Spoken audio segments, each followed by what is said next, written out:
ஒரு ராத்திரி வேலை கட்டில்ல உட்கார்ந்துக்கிட்டு சோகமா அழுதுகிட்டு இருந்த அம்மா சுஷீலா கிட்ட மகன் கோவிந்தன் வந்தான். அம்மா, உன்கிட்ட எத்தனை தடவை சொல்லியிருக்கேன், நான் வேலைக்கு கிளம்புறப்போ என்ன சிரிச்சுக்கிட்டே அனுப்புன்னு. அப்படிதான் அனுப்பிட்டு இருந்தேன்ப்பா. நீ வயலுக்கு தண்ணி பாய்ச்ச போகும்போது, அந்த ஜமீன்தார் வீட்டுக்கு காவலா போகும்போது அப்பெல்லாம் சிரிச்சுக்கிட்டு தான் அனுப்பிட்டு இருந்தேன். ஆனா இந்த ராத்திரி வேளையில நீ போறது திருடுறதுக்கு எப்படிப்பா சிரிச்சுக்கிட்டு அனுப்ப சொல்ற? அம்மா, நான் இப்படி ஒரு திருடனா ஆவறதுக்கு என்ன காரணம், என்ன சூழ்நிலைன்றது உனக்கு தெரியும். இப்படி சொல்லி அந்த வீட்டில் செவுத்துல மாட்டியிருந்த தன்னோட அப்பா படத்துக்கிட்ட போய் கண் கலங்கி நின்னான் கோவிந்த். சுஷீலா அம்மாவும் தான் மகன் சொல்றதுல நியாயம் இருக்குன்னு நினைச்சாங்க. அதுக்கப்புறம் மகன்கிட்ட நடந்து வந்தாங்க. அம்மா, இப்படியே பேசிட்டு இருந்தோன்னா இன்னைக்கு நான் பண்ணணும்னு நினைச்ச வேலையை பண்ண முடியாம போயிடும். நீ என்ன சிரிச்சுக்கிட்டே சந்தோஷமா வழி அனுப்பு. போன வேலையை நல்லபடியா முடிச்சுக்கிட்டு வெற்றியோட திரும்பி வருவேன். சரிப்பா, ஆனா இந்த திருட்டுத்தனத்தை பண்ணிக்கிட்டு கஷ்டப்பட்டு என்ன நீ பார்த்துக்கிட்டு இருக்க. அதனால அம்மா, இப்ப நீ என்ன சொன்னாலும் நான் கேட்க மாட்டேன். இப்ப நான் கிளம்புறேன். இப்படி சொல்லி கோவிந்த் வீட்டிலேருந்து கிளம்பி பக்கத்து ஊருக்கு போனான். சுஷீலா அம்மாக்கு தூக்கமே வரல. திருட்டு வேலை பார்க்கறதுக்கு போன தான் மகன் நல்லபடியா திரும்பி வரணும்னு அந்த கடவுளை வேண்டிக்கிட்டு இருந்தாங்க. கட்டிலேயே உட்காந்துட்டு இருந்தாங்க. கொஞ்ச நேரம் கழிச்சு ஊர்க்காரங்கெல்லாம் கம்பு எடுத்துக்கிட்டு துரத்திட்டு வரப்போ கோவிந்தன் ஒரு மூட்டைய மறைச்சி கொண்டு வந்து அங்க இருந்த கோவில்ல ஒளிஞ்சுக்கிட்டான். துரத்திட்டு வந்த ஊர்க்காரங்களும் கோவில்ல ஒளிஞ்சிட்டு இருக்கிற அந்த திருடனை அந்த கடவுள் கண்டிப்பா தண்டிப்பாருன்னு சொல்லிட்டு அங்கேருந்து கிளம்பிட்டாங்க. அங்க கோவில்ல கோவிந்தன் ஒரு முனிவர் அமைதியா தியானம் பண்ணிட்டு இருக்கிறத பார்த்தான். எந்த ஒரு சத்தமும் இல்லாம அங்கேருந்து கிளம்பணும்னு கோவிந்தன் நினைக்கிறப்போ அவனோட கையில இருந்த பை கீழே விழுந்து அதுலேருந்து சத்தம் வந்தது. முனிவர் கண் திறந்து பார்த்தாரு. அங்க கோவிந்தன் நின்னுட்டு இருந்தான். கடவுள் கிட்ட சரணடை இனி கஷ்டம் கிடையாது. தன்னை முழுசா கடவுளுக்கு அர்ப்பணிக்கிறவன மத்த சுகம் பந்தங்கள்லேருந்து தனிமைப்படுத்திடும். இப்படி முனிவர் ஒன்னும் புரியாம கோவிந்தன் அவர்கிட்ட வந்தான். ஐயா, நீங்க சொல்றதுக்கு என்ன அர்த்தம்னு புரியலங்கய்யா. கடவுளுக்கு பாவம் செஞ்சவங்க புண்ணியம் செஞ்சவங்கன்னு வித்தியாசம் தெரியாதுப்பா.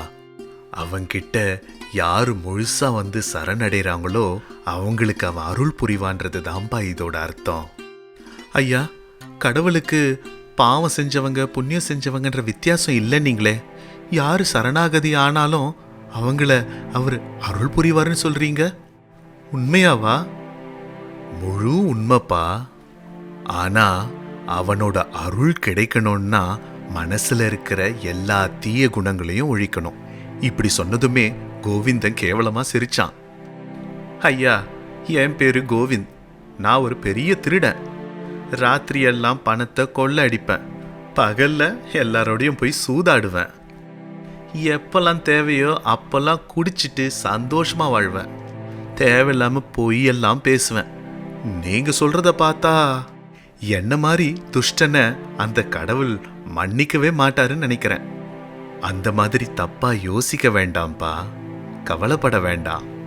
உன்னுடைய தீய பழக்கங்கள்லேருந்து ஏதாவது ஒரு பழக்கத்தை கடவுளுக்காக விட்டுடுவியா நீ? இப்படி அந்த முனிவர் கேட்டதுமே கோவிந்தன் கொஞ்சம் யோசிச்சு, எல்லாத்தையும் விடணுன்ற அவசியம் எனக்கு இல்லை சாமி. நான் வேணா பொய் பேசுறத விட்டுடுறேன். பார்க்க போனா பொய் சொல்றதால எனக்கு எந்த ஒரு உண்மை சொல்றதால எனக்கு எந்த ஒரு நஷ்டமும் இல்லை. அதனால பொய் சொல்ற பழக்கத்தை விட்டுடுறேன் சுவாமி. இப்படி சொன்னதுமே மகரிஷி சந்தோஷமா சிரிச்சாரு. அது போதும்பா, கடவுள் உன்னை நல்லபடியா பார்த்துப்பாரு. இன்னையிலிருந்து நீ என்னைக்குமே சத்தியத்தை தவிர வேற எதுவும் பேசக்கூடாது. சரி சாமி, கடவுள் மேல சத்தியம் பண்ணி சொல்றேன். இன்னையிலேருந்து எப்பவுமே நான் உண்மையை தான் பேசுவேன். இப்படி அந்த முனிவர்கிட்ட சத்தியம் பண்ணிட்டு அங்கேருந்து கோவிந்த் கிளம்பிட்டான். முனிவர் மறுபடியும் தியானத்துல உட்கார்ந்தாரு. வீட்டுல மகனுக்காக காத்துட்டு இருந்த சுஷீலா அம்மா தன்னோட மகன் பத்திரமா திருப்பி வந்ததை பார்த்து ரொம்ப சந்தோஷப்பட்டாங்க. கொஞ்ச நாள் கழிச்சு கோவிந்தன் ஜமீன்தார் வீட்டை கொள்ளையடிக்க நினைச்சான். அவரோட வீட்டு அலமாரி முழுக்க தங்க நாணயங்கள், ஆபரணங்கள், நகைகள் எக்கச்சக்கமா இருந்தது. எவ்வளோ இருந்ததுன்னு கணக்கே இல்லை. இவ்வளவுத்தையும் எடுத்துட்டு போறது கஷ்டம். காவல்காரங்க கிட்ட கண்டிப்பா மாட்ட வேண்டிய சூழ்நிலை வந்துடும். இப்படி நினைச்சு கோவிந்தன் கொஞ்சம் நகைகளை மட்டும் எடுத்து அதை மூட்டை கட்டி கொண்டு வந்தான். அதை எடுத்துட்டு வந்துட்டு இருக்கிறப்போ அந்த அறையில ஓரமா ஒரு மேஜை மேல தங்கத்தால செஞ்ச ஒரு பெட்டியை பார்த்தான். அதை திறந்து பார்த்தா அதுல பலன்னு மின்னிட்டு இருந்த 4 வைர கற்கள் இருந்தது. அதுல இருந்து கூட 2 எடுத்து தன்னோட ஜோபில போட்டுக்கிட்டான். சத்தம் எதுவும் வராதபடி வெளியில கிளம்பினான் கோவிந்த். அப்போ கோவிந்தன் எதிர்க்க இன்னொரு திருடனை பார்த்தான். அவன் பேரு ஜெகபதி. பார்த்தா சின்ன சின்ன திருட்டு வேலையில ஈடுபடுறவன் மாதிரி இருக்கான். இப்படி நினைச்சு போயிட்டு இருந்தப்போ அந்த திருடன் கோவிந்தனை நிறுத்தினான். யார் நீ? எங்க எதுக்கு வந்த? இந்த நேரத்துல என்ன பண்ற? இப்படி கத்தி கேட்டான். கோவிந்த் அதுக்கு பயப்படவே இல்லை. நீ யாரு? என்ன நிறுத்துறதுக்கு? இப்படி கேட்டான். உன்ன மாதிரியே நான் ஒரு திருடன் தான். பார்த்தா தெரியல? மரியாதையா நீ திருடன்ல பாதி எனக்கு கொடு, இல்லைனா இப்பவே சத்தம் போட்டு காவல்காரங்களை கூப்பிடுவேன். இப்படி ஜெகபதி பயமுறுத்தினான். சரி சரி, இதில் உனக்கு பாதி தரேன், சரியா? இப்போ கத்தாத. காவலாளிக இந்நேரத்துக்கு இங்கே வந்துட்டு இருப்பாங்க. சத்தம் போடாமல் வெளியில் போயிடுவோம். இப்படி கோவிந்தன் ஜெகபதி கிட்ட சொல்லிட்டு அங்கேருந்து கிளம்புனான். 2 திருடன்களும் ஜமீன்தார் வீட்டிலேருந்து கடகடன் வெளியில் வந்து கோவிந்தன் வீட்டுக்கு வந்தாங்க. சொன்ன மாதிரியே கோவிந்தன் தான் திருடிட்டு வந்த பணத்தையும் நகையையும் 2ஆ பிரிச்சான். உனக்கு எது வேணுமோ அதை எடுத்துக்கோ, மற்றது என்னுடையது. எடுத்துக்கிட்டக்கப்புறம் திரும்பி பார்க்காம போயிடணும். அதுக்கப்புறம் உனக்கும் எனக்கும் எந்த சம்பந்தமும் இல்லை. இப்படி திட்டவட்டமாக சொல்லிட்டான் கோவிந்தன். ஜெகபதி அதுலேருந்து ஒரு பையை எடுத்துக்கிட்டு அங்கேருந்து சந்தோஷமா கிளம்ப பார்த்தான். கோவிந்தன் அவனை நிறுத்தி, இந்த பணம் நகை மட்டும் இல்லாமல் இங்கே பாரு, நான் இந்த 2 வைர கல்லையும் எடுத்துகிட்டு வந்திருக்கேன். ஒன்று உனக்கு, ஒன்று எனக்கு. கணக்கு சரியாச்சு, இப்போ நீ கிளம்பு. இப்படி வைரத்தையும் அவன்கிட்ட காட்டி ஒரு வைரத்தை அவன்கிட்ட கொடுத்தான். மறுநாள் காலையில் காவலாளிங்க கோவிந்தன் வீட்டுக்கு வந்து அவனை கைது செஞ்சாங்க. சுஷீலா எவ்வளவோ கெஞ்சியும் அதை கேட்காம திருடிட்டு போனதோட சேர்த்து ஜமீன்தார் வீட்டுக்கு போனாங்க. ஊரே அதை பார்த்துட்டு நின்னுது. நீயா கோவிந்தன்? எங்க கஜானாவை கொள்ளையடிக்க வந்த திருடன் நீதானா? நான் தான் கோவிந்தன். கஜானாவை திருட வந்தவனும் நான் தான். இவன் எடுத்துட்டு போனது மொத்தம் கிடைச்சதா தர்மா? இப்படி தாங்கிட்ட நம்பிக்கையா வேலை பார்த்துட்டு வந்த தர்மாவை ஜமீன்தார் கேட்டாரு. இன்னும் நிறைய இருக்கணுங்க ஐயா. அப்படியா? மற்றதெல்லாம் என்னடா பண்ண? அது உங்களுக்கு கிடைக்காது. மொத்தத்துக்கும் தண்டனை எனக்கே கொடுங்க. எதுக்கு கிடைக்காது? உன்ன மாதிரி இன்னொரு திருடன் கிட்ட கொடுத்துட்டியா? அதானே, அவனையும் பிடிக்கிறேன். யார் அவன்? எங்க இருக்கான்? ஒருத்தந்தான், ஆனா அவன் எங்க இருக்கான்னு எனக்கு தெரியாது. திருடினதை நாங்கள் 2 பேர் சமமா பிரிச்சுக்கிட்டோம். இப்படி கோவிந்த சொன்னதுமே அங்க இருந்தவங்கெல்லாம் சிரிச்சாங்க. உன் கூட திருட வந்தவன் யாருன்னு தெரியாதா? டேய், மரியாதையா உண்மைய சொல்லு. எனக்கு கோபம் வந்தா என்ன பண்ணுவேன்னு எனக்கு தெரியாது. இங்க பாருங்க, நான் பொய் சொல்ல மாட்டேன்னு சத்தியம் பண்ணியிருக்கேன். பொய் சொல்லல, உண்மையாவே அவன் யாருன்னு எனக்கு தெரியாது. இப்படி சொன்னதுமே ஜமீன்தார் இலக்காரமா, திருடன் ஆனா பொய் சொல்ல மாட்டானா, வந்துட்டார் பெரிய ஹரிச்சந்திரன், இப்படி சொன்னாரு. அதுக்கு கோவப்பட்டு, ஐயா இவனை என்கிட்ட ஒப்படைங்க, உண்மையை வர வைக்கிறேன். அவசியம் இல்லை. நீ போய் என் அறையில் ஒரு மூட்டை இருக்கும், அதை எடுத்துட்டு வா. இப்படி சொன்னதுமே தர்மா அங்க போய் பார்த்தான். அங்க ஒரு மூட்டை இருந்தது. அதை எடுத்துட்டு வந்து கொடுத்தான். இதுதானே உன் கூட்டாளி கிட்ட நீ பகிர்ந்துகிட்டது? இதையும் எடுத்து கணக்கு சரியா இருக்கான்னு பாருங்க. அப்போ கோவிந்தா அதை ஆச்சரியமா பார்த்து, ஐயா இது இது உங்களுக்கு எப்படி கிடைச்சது? இப்படி கேட்டான். தர்மா அதுல கணக்கு பார்த்து, ஐயா இன்னும் 3 வைரம் இருக்கணுங்க ஐயா, இப்படி சொன்னான். நீ துரோகி, நல்லா பொய் பேசுறவன். 3 வைரக்கல்லு எங்க? இல்லைங்க ஐயா, நான் கொண்டு போனது 2 வைரத்தை தான். நான் பொய் சொல்ல மாட்டேங்க ஐயா. 2 வைரத்தையும் அந்த பெட்டிலேயே வச்சுட்டு போயிட்டேன். ஐயா இவனை என்கிட்ட ஒப்படைங்க, எல்லா உண்மையும் வரவழைக்கிறேன், இப்படி தர்மா சொல்லிட்டு இருந்தான். அவசியம் இல்லை. இந்தா இன்னொரு வைரம். இப்போ நீங்க திருடின 2 வைரத்தையும் உடனே என்கிட்ட கொடுத்துருங்க. இப்படி தன்னோட பாக்கெட்லேருந்து ஒரு வைரத்தை எடுத்து ஜமீன்தார் தர்மா கிட்ட சொன்னாரு. தர்மாக்கு என்ன பேசுறதுன்னே தெரியல. தலை குனிஞ்சபடி நின்னான். காவலாளிக தர்மாவை சோதனை பண்ணி பார்த்தா மற்ற 2 வைரமும் கிடைச்சிது. கூட இருந்து குழி பறிக்கிறவன் இந்த தர்மா. இந்த மாதிரி ஆளுங்களை சும்மா விடக்கூடாது. இவனுக்கு 1000 செவுக்கடி தண்டனையை கொடுக்குறேன். இப்படி சொன்னதுமே தர்மா அதிர்ச்சி ஆனான். இந்த கோவிந்தன் திருடனா இருந்தாலும் உண்மை பேசுறவன். கொஞ்ச நாளைக்கு முன்னாடி நம்ம கோவில்ல இருந்த முனிவரோட பேச்சை கேட்டு இவன் மனசு மாறி இருக்கான். மற்ற எந்த தப்பு செஞ்சாலும் சரி, பொய் மட்டும் பேச மாட்டேன்னு சத்தியம் பண்ணி கொடுத்துருக்கான். அந்த நேரம் நான் மாறு வேஷத்துல அங்கதான் இருந்தேன். தூரமா இவனை கவனிச்சுட்டு தான் இருந்தேன். இப்படி சொல்றத கேட்டு கோவிந்தன் சந்தோஷப்பட்டான். இவன் கண்டிப்பா பொய் பேச மாட்டான்னு நம்பினேன். அதை சோதிச்சு பார்க்க தான் நம்ம கஜானாவை இவன் கொள்ளடிக்க வந்தப்போ அந்த வழியா நானும் வந்தேன். அவன் திருடிட்டு வெளியில வரப்போ அவன் எதிர்க்க திருடனா வந்தேன். அவனை பயமுறுத்தி அவன் வீட்டுக்கு போய் திருடினதுல பாதி வாங்கினது எல்லாம் நான் தான். அந்த சமயத்துலயும் அவன் கொடுத்த வாக்குக்கு கட்டுப்பட்டு பிரிச்சு கொடுத்தான். அவன் திருடினது 2 வைரம் தான்றது எனக்கு அப்பவே தெரியும். நீங்க உண்மையாவே உத்தமருங்கய்யா, இப்படி கோவிந்தன் சொன்னான். இப்ப கொஞ்ச நாளாவே நம்ம கஜானால நகைகள் குறையுது. தர்மாவோட நேர்மை குறைஞ்சிருச்சுன்னு தெரியுது. கோவிந்தனை சாக்கா வச்சு விலை உயர்ந்த 2 வைரத்தை திருடி வசமா மாட்டிக்கிட்டான் நம்ம வீட்டு திருடன். இப்படி சொன்னதுமே தர்மா தலை குனிஞ்சு நின்னான். இப்ப இந்த கோவிந்தனுக்கு தண்டனை கொடுத்தாக வேண்டிய நிலைமை. இப்படி ஜமீன்தார் சொன்னதுமே கோவிந்தனுக்கு ஒன்றும் புரியல. உண்மையே பேசுற இந்த கோவிந்தனை நம்ம கஜானாவோட முக்கிய காவலாளியா நியமிக்கிறேன். அவனுக்கு இந்த தண்டனை இன்னையிலேருந்தே ஆரம்பிக்குது. இப்படி சொன்னதுமே ஊர்க்காரங்கள்லாம் சந்தோஷப்பட்டாங்க. ஒரு தீய பழக்கத்தை விட்டதுக்கே அந்த கடவுள் எனக்கு இப்படி ஒரு வாய்ப்பை கொடுத்துருக்காருன்னா, மற்ற எல்லா தீய பழக்கங்களையும் விட்டுட்டு அந்த கடவுளுக்கே சரணமடைஞ்சா எனக்கு எவ்வளோ பெரிய அருள் புரிவாரோ. இப்படி கோவிந்தன் நினைச்சான். சந்தோஷத்தோட கண் கலங்கிக்கிட்டே கையெடுத்து கும்பிட்டான் கோவிந்தன். அந்த நொடியில அவனுக்குள்ள தோன்றின நல்ல எண்ணம் அவனை உத்தமனாவும் நேர்மையானவனாவும் ஆத்துச்சு. இது இவங்க கதை. இன்னொரு அற்புதமான கதையோட உங்களை சந்திக்கிறேன். அது வரைக்கும் நன்றி. காலிங்கபுரம்ல இருந்த ராமையா ஒரு அரசாங்க உத்தியோகி. அம்மா இல்லாத பொண்ணு பத்மாவை செல்லம் கொடுத்து வளர்த்தாரு. ஆனா பத்மாவோட படிப்பு சுமார் தான். 3 தடவை முயற்சி பண்ணி தான் 10ஆம் வகுப்பையே முடிச்சா. மறுபடியும் 4 முறை முயற்சி பண்ணி தான் 12ஆம் வகுப்பையே முடிச்சா. தன்னோட கடமையை நிறைவேற்றத்துக்காக முயற்சி பண்ணி கடகடன்னு 10 சம்பந்தம் பார்த்து 11ஆவது சம்பந்தத்தை பேசி முடிச்சாரு ராமையா. இந்த விஷயத்தை தன்னோட நண்பன் ஜெகன் கிட்ட சொன்னாரு. எதுக்குடா இவ்வளோ அவசரப்படுற? பொண்ணு இன்னும் கொஞ்சம் படிக்கலாம்ல, இப்படி சொன்னாரு நண்பன் ஜெகன். இந்த படிப்பால ஒரு பிரயோஜனமும் இல்லடா, இப்படி சொன்னாரு ராமையா.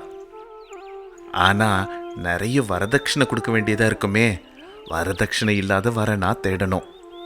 வரதட்சணை வாங்காத சம்பந்தம் எங்கேயுமே கிடைக்கலடா. வரதட்சணை கொடுத்துதான் ஆகணும். நாட்கள் அப்படியே தான் இருக்கு. பிரசாத் நல்லவன் தான். அக்கம் பக்கத்துலலாம் விசாரிச்சு பார்த்தேன். அது இல்லாம அரசாங்க உத்தியோகம் வேற. இப்போதைக்கு பாதி வரதட்சணையை கொடுத்துருக்கேன். மீதியை கல்யாணத்துக்கு முன்னாடி கொடுக்குறேன்னு சொல்லியிருக்கேன். ஒத்துக்கிட்டான். அப்புறம் என்ன, பத்மாக்கும் நல்ல வாழ்க்கை அமையும், இப்படி சந்தோஷமா சொன்னாரு ராமையா. பத்மா சந்தோஷமா இருக்கிறது இருக்கட்டும்டா, நீயும் லஞ்சம் வாங்காத பேர் வழி. கேட்ட பணத்தை கொடுக்க முடியாம கஷ்டப்படுவியோன்னு தான் என் கவலை. என்னவோடா, பத்மாக்காக நான் கஷ்டப்பட தயாரா இருக்கேன். அப்பாவா நான் இதை பண்ணி தானே ஆகணும். உன்கிட்ட சொல்ல வேண்டியதை சொல்லிட்டேன். எல்லாம் பத்திரமா பார்த்து பண்ணு. ஏதாவது தேவைன்னா எனக்கு சொல்லி அனுப்பு, நான் வரேன். கண்டிப்பா சொல்லி அனுப்புறேன்டா. இப்படி சொன்னதுமே ஜெகன் அங்கேருந்து கிளம்பி போயிட்டாரு. இப்படியே நாட்கள் போச்சு. ராமையா எவ்வளவு முயற்சி பண்ணியும் கல்யாணத்துக்கு முன்னாடி மொத்த வரதட்சணையும் கொடுக்க முடியாம போயிடுச்சு. கல்யாண பையன் பிரசாத கூப்பிட்டு அவனுக்கு புரியுற மாதிரி, இங்க பாருப்பா பிரசாத், என் நிலைமை இப்போ கொஞ்சம் மோசமா இருக்கு.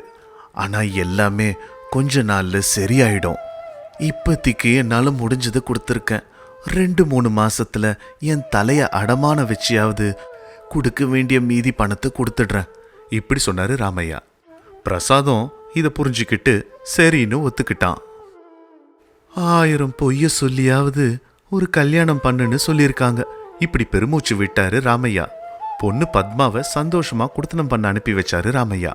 2 மாசம் இல்ல, 6 மாசம் ஆயிடுச்சு. பொண்ணு கிட்டேருந்து எந்த தகவலும் இல்ல, மாப்பிள்ளை கிட்டேருந்தும் எந்த ஒரு தகவலும் இல்ல. தான் ஏற்பாடு பண்ண வேண்டிய பணத்தையும் ஏற்பாடு பண்ணல. கடைசியா ராமையாக்கு பயம் வந்துருச்சு.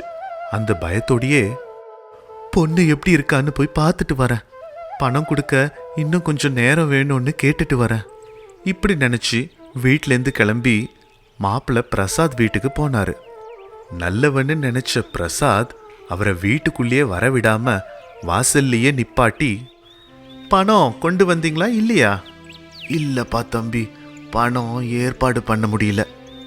அப்படியா, அப்பனா நீங்க கிளம்பலாம்.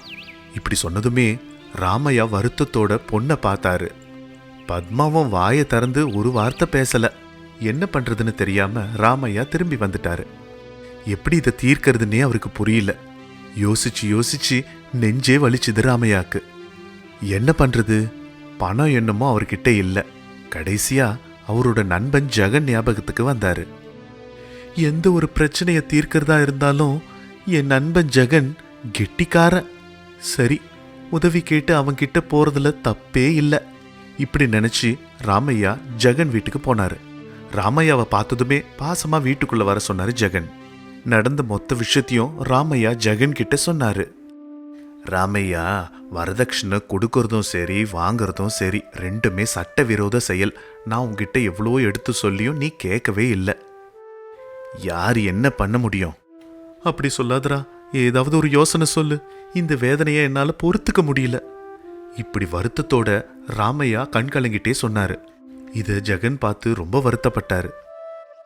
சரி சரி, நாளைக்குள்ள ஏதாவது ஒன்று யோசிச்சு சொல்றேன், நீ வருத்தப்படாத. கொஞ்ச நேரம் எல்லாத்தையும் மறந்துட்டு ஓய்விடு. உன் மாப்பிள்ளைக்கு நான் என்ன பண்றேன் பாரு. இப்படி ஜெகன் ராமையாக்கு ஆறுதல் சொன்னாரு. மனசு திடம்படுத்திக்கிட்டு ராமையா தன்னோட வீட்டுக்கு வந்தாரு. அன்னைக்கு ராத்திரியெல்லாம் ஜெகன் தன்னோட நண்பன் ராமையாவோட மாப்பிள்ளைக்கு எப்படி பாடம் சொல்லி கொடுக்கறதுன்னு யோசிச்சுக்கிட்டே படுத்துட்டு இருந்தாரு. மறுநாள் காலையில ஜெகனை எதிர்பார்த்து காத்துட்டு இருந்தாரு ராமையா. இந்த ஜெகன் எங்க, இன்னும் ஆளையே காணோம். இப்படி யோசிச்சுட்டு இருக்கிறப்போ ஜெகன் ஒரு பையில 2 லட்சம் ரூபாய் எடுத்துக்கிட்டு ராமையா கிட்ட வந்தாரு. ஜெகனை பார்த்து ராமையா சந்தோஷப்பட்டாரு. ஜெகன் தான் கையில கொண்டு வந்த பைய ராமையா கிட்ட கொடுத்தாரு. இந்தாடா, நீ வருத்தப்படுறத என்னால பார்க்கவே முடியல. இதுல 2 லட்சம் ரூபாய் இருக்கு. முதல்ல இதை எடுத்துட்டு போய் உன் மாப்பிள்ளை கிட்ட கொடு. உன் கண்ணு முன்னாடியே அவரையே இதை எண்ணி பார்த்துக்க சொல்லு. அப்புறம் கம்மியா இருக்குன்னு பிரச்சனை பண்ண போறான். இப்படி சொன்னதும் ராமையாவோட முகம் சந்தோஷத்துல ஜொலிச்சுது. அடுத்த நொடியே அவரோட முகம் வாடி போச்சு. கவலையோட, டேய், மறுபடியும் நான் இந்த பணத்தை உனக்கு எப்படிடா திருப்பி தரப்போறேன்? கவலைப்படாதரா, முதல்ல இந்த பணத்தை எடுத்துட்டு போய் உன் மாப்பிள்ளை கிட்ட கொடு. நான் இந்த பணத்தை ஏற்பாடு பண்றதுக்கு ரொம்ப கஷ்டப்பட்டேன் பிரசாத். எனக்கு என் பொண்ணு உங்களையும் தவிர வேற யாருமே இல்லை. அதனால என் பொண்ணை கொஞ்சம் நல்லா பார்த்துக்கோங்கன்னு சொல்லு. முடிஞ்சா நீ பேசுறத உன் ஃபோனில் ரெக்கார்ட் கூட பண்ணிக்கோ. எப்படி ரெக்கார்ட் பண்ணணும்னு தெரியும்ல? தெரியாதுடா. ஆனா இது எதுக்குடா ஜெகன்? ஐயோ, சொன்னதை செய்டா. இப்படி ராமையாக்கு மொபைல் ஃபோனில் எப்படி ரெக்கார்ட் பண்ணணுன்றத சொல்லி கொடுத்தாரு ஜெகன். ராமையாவும் இதெல்லாம் புரிஞ்சுக்கிட்டு அந்த பணத்தை எடுத்துட்டு போய் பிரசாத் கிட்ட கொடுத்தாரு. மாப்பிள்ளை ரொம்ப சந்தோஷப்பட்டாரு. எதுக்கும் தம்பி, ஒரு தடவை எண்ணி பார்த்துக்கோங்க. இப்படி சொன்னதுமே மாப்பிள்ளை பிரசாத் பைய திறந்து உள்ள இருந்த பணத்தை எண்ணிக்கிட்டான். அப்போ மரியாதையா, எல்லாம் சரியா இருக்கு மாமா, இனிமே நீங்க எதுவும் கவலைப்படாதீங்க. சரிப்பா, பத்திரமா வச்சுக்கோ. பணத்தை கொண்டு போய் உடனே பேங்க்ல டெபாசிட் பண்ணிடு. அதிக பணத்தை வீட்டிலலாம் வச்சுக்காதீங்க. இப்படி சொல்லிட்டு பொண்ணு பத்மா கிட்ட கொஞ்ச நேரம் பேசிட்டு அங்கேருந்து கிளம்பிட்டாரு. கொஞ்ச நேரத்துக்கு அப்புறமா பிரசாத் ஆஃபீஸ்க்கு கிளம்பி போயிட்டு இருக்கிறப்போ யாரோ கதவை தட்டினாங்க. கதவை திறந்து பார்த்தா போலீஸ் நின்றுட்டு இருந்தாங்க. இங்க பிரசாத்னா நீங்க தானா? ஆமாங்க, நான் தான் பிரசாத். நான் inspector Vijay. You are under arrest. இப்படி சொன்னதுமே பிரசாத் அதிர்ச்சி அடைஞ்சான். நீங்க ஏதோ தப்பா புரிஞ்சிட்டு இருக்கீங்க. என்ன எதுக்கு அரெஸ்ட் பண்றீங்க?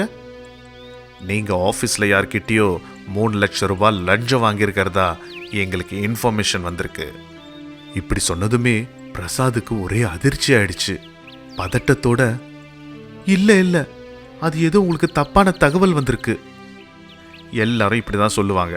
எங்க வேலையை நாங்க செய்யணும். 303, நான் இவங்க கிட்ட பேசிட்டு இருக்கேன், நீங்க வீடை மொத்தம் தேடுங்க.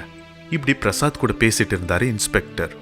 கொஞ்ச நேரத்துல 303 உள்ள இருந்து, சார் கிடைச்சிருச்சு சார், 2 லட்சம் ரூபா புது நோட்டு, இன்னும் தேடினா கூட கிடைக்கும் போல, இப்படி கத்தி சொன்னான். இன்ஸ்பெக்டர் லேசா சிரிச்சிட்டு கோபமா, இப்ப என்ன சொல்றீங்க மிஸ்டர் பிரசாத்? இல்ல சார், இந்த பணம் எங்க மாமனார் வரதட்சணையா கொடுத்தது. இப்பதான் வந்து கொடுத்துட்டு போனாருங்க சார். இந்த மாதிரி சாக்கெல்லாம் சொல்லாதீங்க. உங்களுக்கு தெரியாதா அரசாங்க உத்தியோகத்தில் இருந்துக்கிட்டு வரதட்சணை கொடுக்கறதும் வாங்குறதும் தப்புன்னு? அதனால முதல்ல உங்களையும் அதுக்கப்புறம் உங்க மாமனாரையும் அரெஸ்ட் பண்ண போறேன். இப்படி சொல்லிட்டு பிரசாத் கையில விலங்க மாட்டினாரு இன்ஸ்பெக்டர். பிரசாத் கெஞ்சி கேட்க ஆரம்பிச்சான். இல்ல சார், இல்ல, இது வரதட்சணை இல்லை சார். பின்ன என்னது? அப்படி இல்லை சார், தப்பு நடந்துருச்சு சார். சார் ஏதாவது நீங்க தான் காப்பாற்றணும் சார். ஆனா இதுல இருக்க வேண்டியது 3 லட்சம் தானே, 2 இருக்கு. உண்மைதான் சார், அதுல 2 லட்சம் தான் சார். வேணும்னா எங்க மாமனார் கிட்ட விடுங்க சார். உங்களுக்கு என்ன பண்ணணுமோ பண்ணுங்க சார். இப்படி கண் கலங்கினான் பிரசாத். இங்க பாருங்க, 2 லட்சம் ரூபாய்க்கு ரசீது போட்டு தரேன், நீங்க அபராதம் கட்டுங்க. இப்படி ஒரு ரசீத் புக்கை காமிச்சாரு இன்ஸ்பெக்டர். வேணாம் சார், எனக்கும் இதுக்கும் எந்த சம்பந்தமும் இல்லை. என்னால் அபராதம்லாம் கட்ட முடியாது சார், என்னை காப்பாத்துங்க. சரி, உங்க இஷ்டம், உங்களை ஸ்டேஷனுக்கு கூப்பிடுறப்ப வாங்க. இப்படி சொல்லிட்டு இன்ஸ்பெக்டர் அந்த பணத்தை வாங்கிக்கிட்டு அங்கேருந்து கிளம்பிட்டாரு.